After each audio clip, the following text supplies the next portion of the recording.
Jail പുള്ളികളുടെ അന്തസ് ഉയർത്താൻ വേതനം 10 മടങ്ങ് വർദ്ധിപ്പിച്ച് കേരള സർക്കാർ. ഇപ്പോഴാണ് കേരളം യഥാർത്ഥത്തിൽ നമ്പർ 1 ആയത്. ഇന്ത്യയിലെ മറ്റേതു സംസ്ഥാനത്തെക്കാളും ഉയർന്ന വേതനമാണ് ഇനി കേരളത്തിലെ ജയിൽ പുള്ളികൾക്ക് ലഭിക്കാൻ പോകുന്നത്. സ്കിൽഡ്, സെമി സ്കിൽഡ്, അൺസ്കിൽഡ് എന്നിങ്ങനെ ജോലികളെ തരംതിരിച്ച് യഥാക്രമം 620, 560, 530 രൂപ എന്ന നിലയിൽ കൂലി ലഭിക്കും. ആശാവർക്കർമാർ 6 മാസത്തോളം നിരാഹാരം കിടന്നും മുടിമുറിച്ചും സമരം നടത്തിയിട്ടും 1 രൂപ പോലും ഓണറേറിയം വർദ്ധിപ്പിക്കാത്ത സർക്കാരാണ് ഒരു സംഘടനയുടെയും പിൻബലമില്ലാത്ത ജയിൽ പുള്ളികൾക്ക് വേണ്ടി സ്വമേധയാ വർധനവ് നടത്തിയിരിക്കുന്നത്.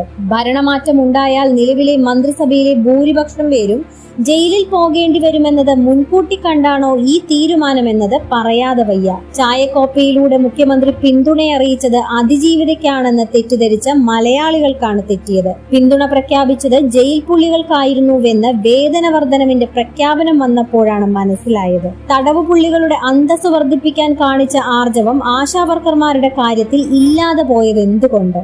കാര്യങ്ങൾ ഇങ്ങനെയാണെങ്കിൽ കേരളത്തിലെ ജയിലുകൾ നിറയാൻ അധിക സമയം വേണ്ട. പഠിത്തം കഴിഞ്ഞ PSCക്ക് വേണ്ടി ഉറക്കമിളച്ച് പഠിക്കുന്നവരൊക്കെ മാല പൊട്ടിക്കാനും കത്തിക്കുത്ത് നടത്താനും പോയാൽ കുറ്റം പറയാൻ കഴിയില്ല.